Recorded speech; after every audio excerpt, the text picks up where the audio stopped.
Hello दोस्तों, स्वागत है आपका अपना YouTube channel study for awareness पर। दोस्तों आज की इस वीडियो में हम लोग अर्थव्यवस्था के सामान्य ज्ञान देखेंगे जो सभी परीक्षाओं में महत्वपूर्ण है, सभी परीक्षाओं के लिए पूछे ही जाते हैं। दोस्तों अगर आप लोग इस चैनल पर नए हैं तो इसे सब्सक्राइब कीजिएगा, इस वीडियो को शेयर कीजिएगा। चलिए बिना समय गवाए हुए हम लोग आगे देखते हैं वीडियो को। प्रश्न नंबर 1 से 1 नंबर प्रश्न है, समाजवादी अर्थव्यवस्था के जनक किसे माना जाता है? तो दोस्तों इस प्रश्न का उत्तर है आपका कार्ल मार्क्स समाजवादी अर्थव्यवस्था के जनक माना जाता है। और सर्वप्रथम समाजवादी अर्थव्यवस्था अपनाया गया था आपका यूएसएसआर में, यानी रसिया में, पूर्व रसिया में।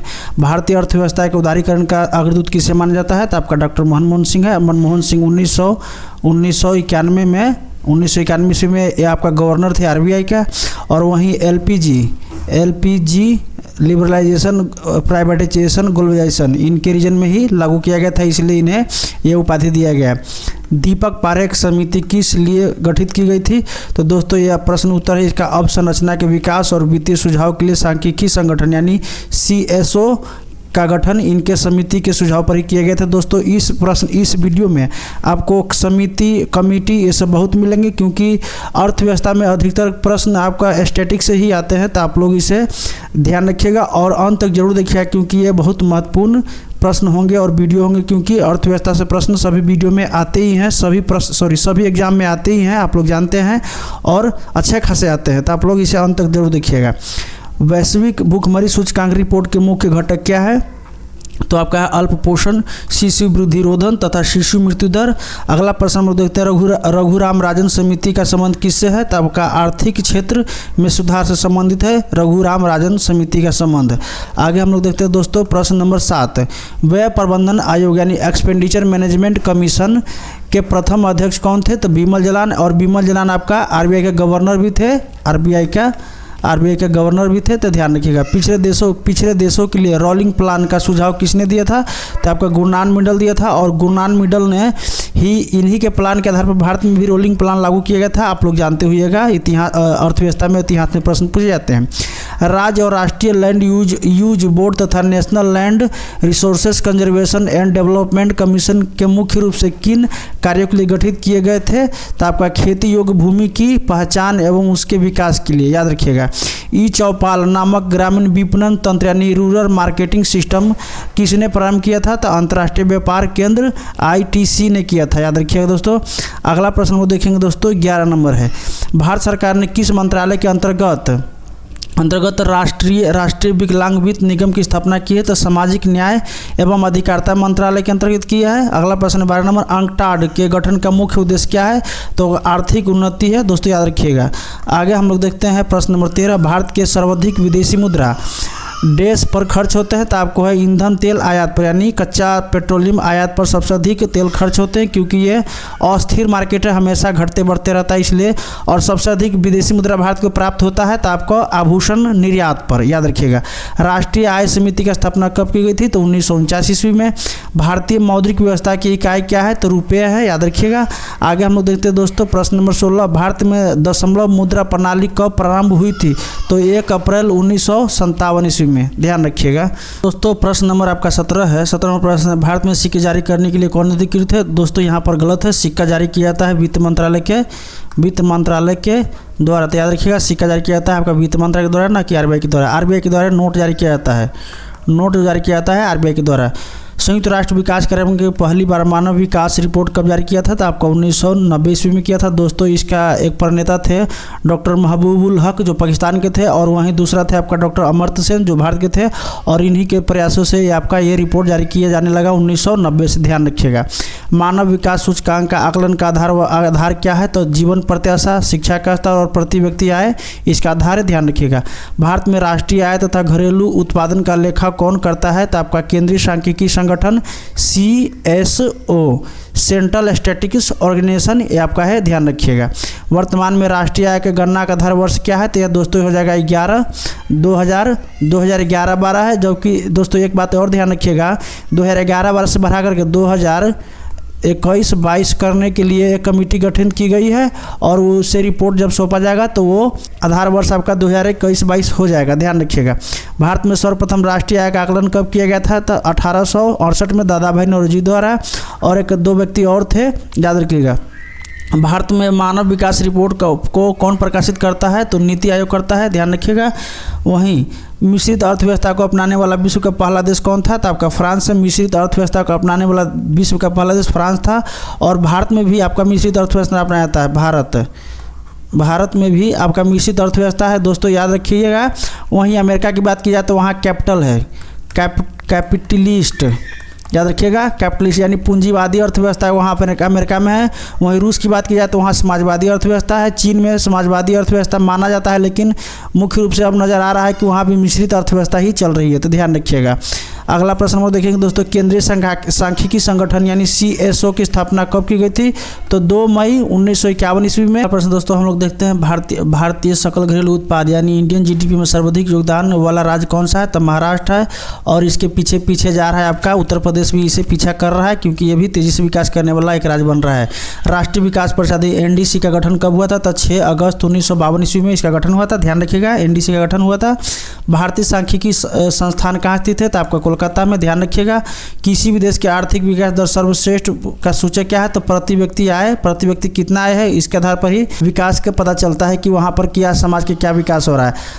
भारत में प्रति व्यक्ति आय कितना है वो बताइएगा आप लोग कमेंट में। बिहार में बताता हूँ, आपका बिहार में आपका 36,000 के आसपास है आपका बिहार में प्रति व्यक्ति आय, ध्यान रखिएगा। इकोनॉमिक सर्वे 24-25 के अनुसार भारतीय अर्थव्यवस्था में किन क्षेत्रों की तृतीय क्षेत्र के अंतर्गत रखा जाता है? तो सेवा क्षेत्र, व्यापार, संचार और परिवहन। यहाँ तक कि मैं आपको यूट्यूब पर वीडियो बना रहा हूँ आपको पढ़ाने के लिए, भी सेवा क्षेत्र में ही आता है, याद रखिएगा। टीचर जो पढ़ाते हैं वो भी सेवा क्षेत्र में ही आते हैं। भारतीय अर्थव्यवस्था में किन क्षेत्र को द्वितीय क्षेत्र में रखा जाता है? तो आपका निर्माण, विद्युत और जलापूर्ति। वहीं सीमेंट फैक्ट्री, लोहा फैक्ट्री यानी जो भी बड़े बड़े उद्योग है, कपड़ा फैक्ट्री, ये सब आपका द्वितीय क्षेत्र में आते हैं, आप लोग ध्यान रखिएगा। अगला प्रश्न हम देखेंगे दोस्तों, 32 नंबर, भारतीय प्रौद्योगिकी पुनर्निर्माण बैंक की स्थापना कब की गई थी? तो आपका 1985 ईस्वी में की गई थी, ध्यान रखिएगा। गरीबी हटाओ देश बचाओ के नारे के अंतर्गत 20 सूत्री कार्यक्रम का शुभारंभ कब किया गया था? तो 1975 में, और इस समय इंदिरा गांधी की सरकार थी, ध्यान रखिएगा। भारतीय प्रौद्योगिकी विकास बैंक यानी IDBI की स्थापना कब की गई थी? तो जुलाई 1964 ईस्वी में, ध्यान रखिएगा। वहीं UTI की स्थापना भी 1964 में किया गया था दोस्तों, ध्यान रखिएगा। 35 नंबर प्रश्न, भारतीय प्रतिभूति और विनिमय बोर्ड की स्थापना कब की गई थी? तो आपका 30 जनवरी 1992 ईस्वी में, ध्यान रखिएगा। आपका प्रतिभूति विनिमय बोर्ड की स्थापना आपका इसका मतलब होता है SEBI, याद रखिएगा, SEBI की स्थापना कब हुआ था? तो 1992 ईस्वी में। कर टैक्स ढांचे में सुधार के लिए चलिया समिति का गठन कब किया गया था? तो आपका अगस्त 1991 ईस्वी में, ध्यान रखिएगा। और इसी समय आपका LPG प्रोग्राम शुरू किया गया था भारत में। आगे रखिए, ध्यान देखिएगा। भारत में सेवा कर सर्विस टैक्स कब शुरू की गई थी? तो 1994-95 में, और ये आपका सितंबर में काटा जाता है, ध्यान रखिएगा। जो सर्विस में होंगे उन्हें पता होगा कि कब काटा जाता है। भारत में वैट कब लागू किया गया था? तो 1 अप्रैल 2005 को लागू किया गया था। और 2005 में ही आपका ITR यानी राइट टू इन्फॉर्मेशन लागू किया गया था, एक्ट है, याद रखिए, कानून है। भारत में बजट प्रणाली का जन्मदाता किसे माना जाता है? तो आपका जेम्स विल्सन है, ध्यान रखिएगा। जेम्स विल्सन अंग्रेज थे जिन्होंने प्रथम बार भारत में बजट पेश किया था। 240 नंबर प्रश्न है, भारत में रेल बजट को आम बजट से किस वर्ष विलय किया गया था? तो आपका है 2017, याद रखिएगा। 2017 में भारत को रेल बजट से आम बजट से विलय किया गया था। चंद्रशेखर समिति के संबंध किससे है? तो शेर से है, याद रखिएगा। भारत में अधिकांशतः अदृश्य बेरोजगारी किस क्षेत्र में पाई जाती है? तो कृषि क्षेत्र में। आगे हम लोग देखेंगे आपका 43 नंबर, भारत में स्टॉक एक्सचेंज का नियम डैश संस्था द्वारा दिया गया था? तो SEBI द्वारा इसका नियमन यानी स्टॉक एक्सचेंज का जो नियंत्रण और नियमन कौन करता है? तो आपका SEBI द्वारा। इसका स्थापना 1992 में हुआ था, आप लोग याद रखिएगा। किस कमेटी के अनुशंसा पर इंपीरियल बैंक का नाम बदल कर भारतीय स्टेट बैंक किया गया था? तो गोरेवाला समिति या गोरेवाला कमेटी कर सकते हैं, उसके अनुशंसा पर 1955 में भारतीय स्टेट बैंक की स्थापना हुई थी इंपीरियल बैंक के स्थान पर। भारत में बैंकों का राष्ट्रीयकरण के संबंध कौन सी समिति थी? तो हजारी समिति था। इन्होंने 14 बैंकों का राष्ट्रीयकरण किया था, कब? तो 1969 ईस्वी में। यहाँ ये भी गया है 1969 में 14 बैंकों का राष्ट्रीयकरण के समय RBI के गवर्नर कौन थे? तो लक्ष्मीकांत झा उस समय RBI के गवर्नर थे, आप लोग ध्यान रखिएगा। इससे इंपॉर्टेंट प्रश्न दोस्तों, अगर आप लोगों को वीडियो अच्छा लगता है तो चैनल को सब्सक्राइब कीजिएगा, अगर आप लोग नए हैं तो। 47 नंबर प्रश्न है, किसी राष्ट्र में विकास हो रहा है अथवा नहीं है, इसके अनुमान का आधार क्या है? तो जीडीपी की समृद्धि दर, याद रखिएगा। बैकॉन 98 क्या है? बैकॉन 98 एक बैंक अर्थशास्त्रियों का सम्मेलन है, याद रखिएगा। बैकॉन 98 बैंक शास्त्रियों का एक सम्मेलन है। न्यूयॉर्क स्टॉक एक्सचेंज में लिस्टेड होने वाला पहली भारतीय कंपनी कौन सी है? तो आपका आईसीआईसीआई बैंक, याद रखिएगा। आईसीआईसीआई बैंक की स्थापना कब हुई थी? आप लोग कमेंट बॉक्स में लिखिएगा। शेयर बाजार में उस व्यक्ति को क्या कहा जाता है जो भविष्य में शेयर की कीमतों में वृद्धि का अनुमान करता है एवं उसे देखते हुए भविष्य में बेचकर लाभ कमाने के उद्देश्य से इसे खरीदारी करता है, तो इसे बुल कहा जाता है। वहीं शेयर बाजार में वह व्यक्ति जो स्टॉक या शेयर की कीमतों गिरने की आशा में वस्तु के विषय में देने का वादा कर बेचता है, तो इसे बियर कहा जाता है। दोस्तों ये ध्यान रखिएगा, ये दोनों आपका होता है फ्यूचर मार्केट में, फ्यूचर मार्केट में होता है ये दोनों इस चीज़, याद रखिएगा। अगला देखते हैं बैंक 52वां प्रश्न है, बैंक दर क्या है? बैंक दर से क्या तात्पर्य है? वह दर जिस पर रिजर्व बैंक ऑफ इंडिया वाणिज्य बैंकों को कर देता है उसे बैंक दर कहा जाता है। मोटा मोटा समझा जाए तो वह दर जिस दर पर आरबीआई छोटे छोटे बैंकों को कर्ज देता है उसे बैंक दर कहा जाता है, ध्यान रखिएगा। निक्की कहाँ का शेयर एक्सचेंज मूल्य को नियंत्रण करता है? तो आपका टोक्यो का है, निक्की जापान का है, और ये शेयर मूल्य सूचकांक है कहाँ का? तो टोक्यो जापान का, याद रखिएगा। अगला प्रश्न है, मुद्रा अवमूल्यन का क्या अर्थ है? मुद्रा अवमूल्यन का अर्थ है कि अन्य मुद्राओं की तुलना में देशी मुद्रा के मूल्य में कमी करना। जैसे डॉलर की अपेक्षा अभी मुद्रा भारतीय रुपये का अवमूल्यन होते जा रहा है, जैसे पहले 86-87 तक पहुँच गया है, तो इसलिए किया जाता है अवमूल्यन ताकि देश का निर्यात बढ़े, इसलिए किया जाता है अवमूल्यन। विक्रेता बाजार कहा जाता है ऐसा बाजार जहां मांग की अपेक्षा आपूर्ति कम होती है, इसे विक्रेता बाजार कहा जाता है, याद रखिएगा। मतलब जहां पर बेचने वाला कम हो और खरीदने वाला ज़्यादा हो, जैसे कि विक्रेता बाजार कहा जाता है ऐसा बाजार जहाँ पर मांग की अपेक्षा आपूर्ति कम हो, यानी मांग ज़्यादा है और आपूर्ति कम है, यानी बेचने वाला कम है और खरीदने वाला ज़्यादा है, उसे विक्रेता बाजार कहा जाता है। वहीं पर क्रेता बाजार कहेंगे जहां पर बेचने वाले अधिक हो और खरीदने वाले कम हो, तो उसे क्रेता बाजार कहा जाता है, याद रखिएगा। 56वां प्रश्न है, आर्थिक नीतियों में कोर सेक्टर का मतलब क्या होता है? तो कोर सेक्टर एक आधारभूत चयनित सेक्टर है जिसमें 8 उद्योग आता है, 8 उद्योग आता है, ध्यान रखिएगा। चयनित आधारभूत उद्योग है जिसमें 8 उद्योग आता है। रिफाइनरी हो गया, हाइड्रो इलेक्ट्रिक हो गया, जैसे विद्युत उत्पादन हो गया, सीमेंट हो गया, स्टील हो गया, वस्त्र उद्योग हो गया, फर्टिलाइजर हो गया। इस टाइप के 8 उद्योग है जो कोर सेक्टर में आता है, उसे कोर उद्योग कहा जाता है, याद रखिएगा। भारत में स्कूल नहीं, सकल घरेलू बजट में क्षेत्र का योगदान सर्वाधिक किसका है? तो आपका घरेलू क्षेत्र का है, ध्यान रखिएगा। प्रथम पंचवर्षीय योजना में किस क्षेत्र का सर्वाधिक महत्व दी गई थी? तो आपका कृषि क्षेत्र एवं सिंचाई पर सबसे अधिक महत्व दिया गया था, प्रथम पंचवर्षीय योजना। और आपका हेराल्ड डोमर मॉडल पर आधारित था प्रथम पंचवर्षीय योजना। भारत में सर्वाधिक कम आय वाला राज्य कौन सा है? तो आपका बिहार है। इस यहाँ पर 36,000 के आसपास प्रति व्यक्ति आय है सालाना। किस समिति ने कृषि जोतों पर कर लगाने की अनुशंसा की थी? तो राज्य समिति ने किया था कि कृषि जोत पर भी कर लगाया जाए। प्रत्येक पूर्ति अपनी मांग स्वयं पता करते, यह नियम किसने दिया था? जेबी से ने यह नियम दिया था, याद रखिएगा। अगला प्रश्न है, केंद्र एवं राज्य की वित्तीय झगड़ों को निपटारा करता है? तो वित्त आयोग करता है। और वित्त आयोग कितना अनुच्छेद में है? तो आपका 280 अनुच्छेद में है वित्त आयोग, ध्यान रखिएगा। और एक संवैधानिक संस्था है। बंद अर्थव्यवस्था के क्या अर्थ है? तो इसका अर्थ है कि आयात निर्यात अनुपस्थित होता है, यहाँ पर ना कोई आयात होता है ना कोई निर्यात होता है। 1990 से पहले भारत लगभग अंशतः बंद अर्थव्यवस्था थी।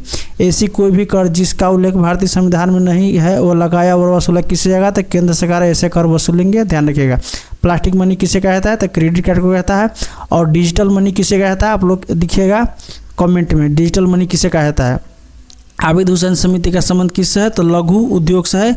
आबिद हुसैन समिति का संबंध है। अंतर्राष्ट्रीय व्यापार का मुख्य प्रहरी पहरेदार किसे माना जाता है? तो WTO का माना जाता है। और इसकी स्थापना हुई थी 1995 में, और इससे पहले गेट था, याद रखिएगा, उससे पहले गेट था। गेट इस तरह से था, हाँ गेट। भारत सरकार द्वारा नई औद्योगिक नीति की घोषणा कब हुई थी? तो 24 जुलाई 1991 में हुई थी, जब लिबरलाइजेशन, प्राइवेटाइजेशन और ग्लोबलाइजेशन लागू हुआ था। अगला प्रश्न है, भारत में सर्वाधिक रोजगार प्रदान करने वाला उद्योग कौन सा है? तो सूती वस्त्र उद्योग है। भारत में विदेशी मुद्रा पर नियंत्रण किसका है? तो रिजर्व बैंक का है, ध्यान रखिएगा। मुद्रा अवमूल्यन का आयात निर्यात पर क्या प्रभाव पड़ता है? तो आयात महंगा होता है, निर्यात सस्ता होता है। अभी मैंने आपको बताया था कि मुद्रा का अवमूल्यन इसीलिए किया जाता है ताकि देश का निर्यात बढ़ जाए। इसमें कर्जदार मुनाफे में होता है और देनदार घाटा में होता है। 72वां प्रश्न है, सेनबेट का संबंध किससे है? तो उत्पाद शुल्क से है सेनबेट, याद रखिएगा। राष्ट्रीय आवास विकास बैंक किसकी सहयोगी संस्था है? तो आपका रिजर्व आरबीआई का, ध्यान रखिएगा। वास्तविक प्रति व्यक्ति आय होती है राष्ट्रीय आय का कुल जनसंख्या, यानी राष्ट्रीय आय बटा कुल जनसंख्या, यानी राष्ट्रीय आय जितना भी राष्ट्रीय आय है उससे कुल जनसंख्या से भाग दीजिएगा तब वास्तविक प्रति व्यक्ति आय निकल के आ जाएंगे। आपका 75वां प्रश्न है, सार्वजनिक क्षेत्र बैंकों में सबसे बड़ा बैंक कौन सा है? तो आपका एसबीआई है, ध्यान रखिएगा, स्टेट बैंक ऑफ इंडिया। किसी व्यक्ति की मृत्यु के पश्चात उनकी संपत्ति के हस्तांतरण के लिए लगाए गए को क्या कहते हैं? तो स्टेट कर कहता है, ध्यान रखिएगा, स्टेट कर कहा जाता है। विनिर्मित वस्तु में सर्वाधिक आय किस में होती है, किससे होती है? तो आपका रत्न आभूषण से सर्वाधिक, विनिर्मित वस्तु में रत्न आभूषण सर्वाधिक आय होता है, यानी भारत सरकार सबसे अधिक रत्न आभूषण निर्यात करके विदेशी मुद्रा अर्जित करती है, इसका अर्थ यही है। अगला प्रश्न हम देखते हैं, 78 नंबर है, भारतीय अर्थव्यवस्था को किन शब्दों में उपयुक्त ढंग से व्यक्त किया जा सकता है? तो मिश्रित अर्थव्यवस्था है। और मिश्रित अर्थव्यवस्था सर्वप्रथम किस देश में अपनाया गया था? तो आपका फ्रांस में सर्वप्रथम आपको मिश्रित अर्थव्यवस्था अपनाया गया था, ध्यान रखिएगा। करेंसी एंड फाइनेंस पर वार्षिक रिपोर्ट प्रकाशन कौन करता है? तो आरबीआई करता है, रिजर्व बैंक ऑफ इंडिया करता है, याद रखिएगा। 80 नंबर प्रश्न है, पहली बार राज्य अर्थव्यवस्था सिद्धांत किसने दिया था? तो कार्ल मार्क्स ने दिया था। राज्य अर्थव्यवस्था का मतलब है कि समाजवादी अर्थव्यवस्था। कैपिटलिस्ट अर्थव्यवस्था यहाँ अमेरिका में अपनाया गया है और राज्य अर्थव्यवस्था सबसे प्रथम यूएसएसआर में अपनाया गया था, उसके बाद से कैरी फॉरवर्ड किया गया था चीन द्वारा। और लगभग बहुत सारे देश है जो राज्य अर्थव्यवस्था का उदाहरण, जैसे कि उत्तर कोरिया इसका भी वर्तमान जीता जागता उदाहरण है जहाँ पर राज्य अर्थव्यवस्था चल रही है। चीन भी मिश्रित की तरफ बढ़ रहा है। किसी कंपनी का वास्तविक स्वामित्व किसके पास होती है? तो शेयरधारक के पास होता है, ध्यान रखिएगा। निगम कर किसके द्वारा लगाया जाता है? तो केंद्र सरकार द्वारा लगाया जाता है निगम कर। भारत में आयकर शुरू करने में मुख्य रूप से कौन उत्तरदायी है? तो जेम्स विल्सन। भारत में सर्वप्रथम जेम्स विल्सन ने ही भारतीयों पर आयकर लगाया था, इसलिए इन्हें इसका प्रणेता माना जाता है, यानी अग्रदूत माना जाता है। बीमा क्षेत्र की किसी भी कंपनी भागीदारी के लिए बैंक की नेटवर्थ कितनी होनी चाहिए? तो 500 करोड़ होना चाहिए, यानी 500 करोड़ होगा तभी कोई बैंक बीमा क्षेत्र में जा सकता है। लिमिटेड कंपनी से क्या तात्पर्य है? जिसमें शेयरधारकों का दायित्व उनकी चुकता पूंजी की सीमा तय हो, उसे लिमिटेड कंपनी कहता है।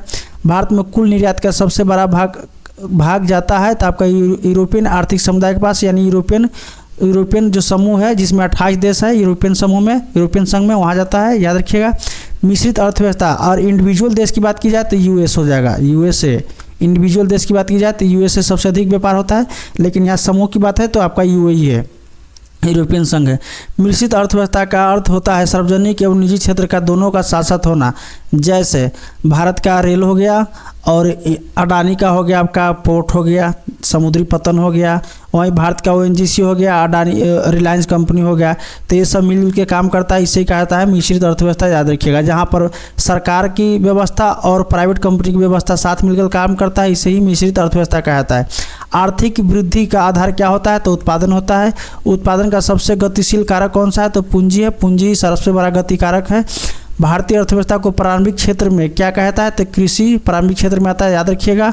भारतीय अर्थव्यवस्था में द्वितीय क्षेत्र कौन से आता है? द्वितीय क्षेत्र में तो आपका भारी उद्योग आता है और विनिर्माण क्षेत्र आता है। जब भारी उद्योग में जैसे हो गया स्टील प्लांट हो गया, सीमेंट हो गया, उसके बाद से फर्टिलाइजर कंपनी हो गया, वस्त्र उद्योग हो गया, ये सब आता है आपका द्वितीय क्षेत्र में, ध्यान रखिएगा। परिवहन, व्यापार, परिवहन, संचार सेवा भारतीय अर्थव्यवस्था के किस क्षेत्र में आता है? तो आपका तृतीय क्षेत्र में आता है, दोस्तों याद रखिएगा। टीचिंग सेक्टर, जैसे यूट्यूब पर कोई पढ़ा रहा है, मैं पढ़ा रहा हूँ, ये सब आपका तृतीय सेक्टर में आता है। यूट्यूब पर ही नहीं, अगर कोई ट्यूशन पढ़ाता है, स्कूल पढ़ाता है, यानी टीचिंग का काम ही तृतीय क्षेत्र में आता है, सेवा क्षेत्र में आता है, ध्यान रखिएगा। एक उदाहरण से समझते हैं कि प्रथम द्वितीय तृतीय क्षेत्र किस तरह से एक दूसरे से जुड़ा हुआ है।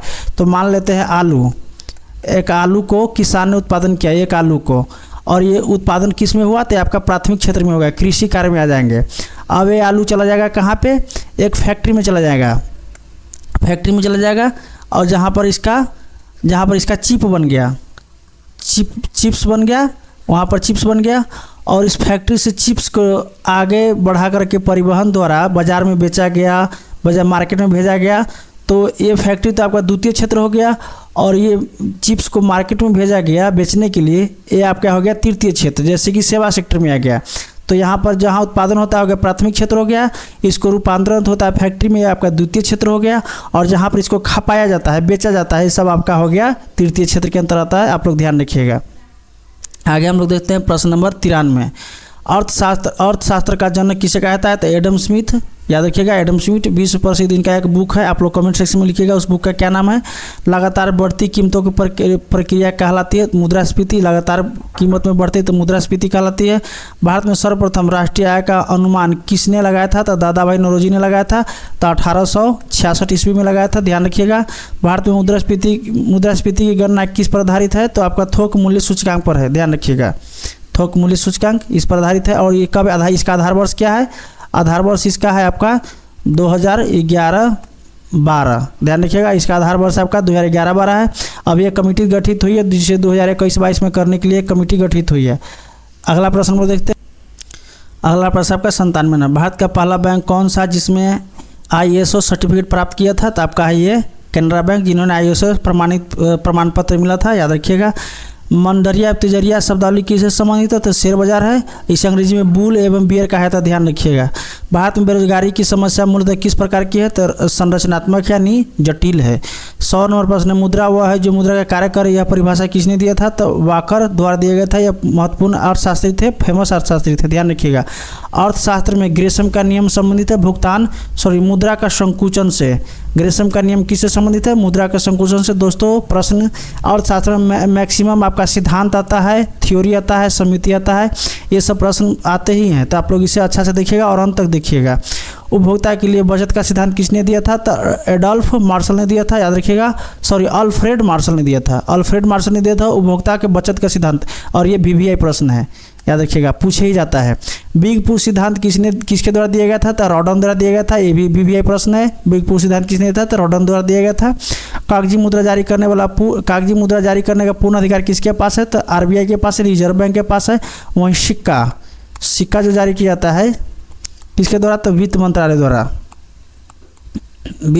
द्वारा जारी किया था, ध्यान रखिएगा। 1 रुपये का नोट कौन जारी करता है? तो वित्त मंत्रालय, अभी मैंने आपको बताया था। अगला प्रश्न हम देखते हैं 6 नंबर। भारत का आयात निर्यात बैंक कौन सा है? तो एक्जिम बैंक है। भारत का आयात निर्यात बैंक यानी जो भी आयात होगा निर्यात होगा इस बैंक के माध्यम से होता है।